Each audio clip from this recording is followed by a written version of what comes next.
Welcome to the Startup Funding Espresso. I'm Hall T. Martin, where we talk about how to raise funding and invest in startups and the time it takes to drink an espresso. If you have a question about startup funding or investing, please go to the website, startupfundingespresso.com, and type in your question into the chat bot in the lower right corner to receive an answer. I hope you enjoy this episode.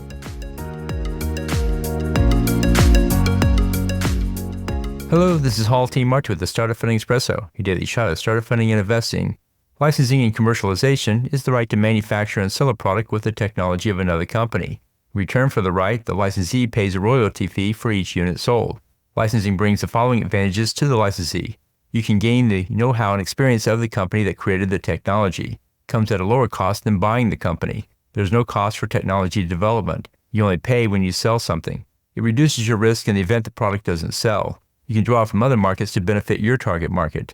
There are disadvantages. The license is typically for the life of the technology, which can be many years, and there may be a minimum licensing fee. The license may require some restrictions on its use and target market, and there may be limits on further development of the technology.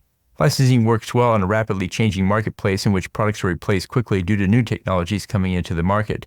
Thank you for joining us for the Startup Funding Espresso, where we help startups and investors connect for funding. Let's go start us into today. Hall T. Martin is the director of Investor Connect, which is a 501c3 nonprofit dedicated to the education of investors for early-stage funding. All opinions expressed by Hall and podcast guests are solely their own opinions and do not reflect the opinion of Investor Connect. This podcast is for informational purposes only and should not be relied upon as a basis for investment decisions.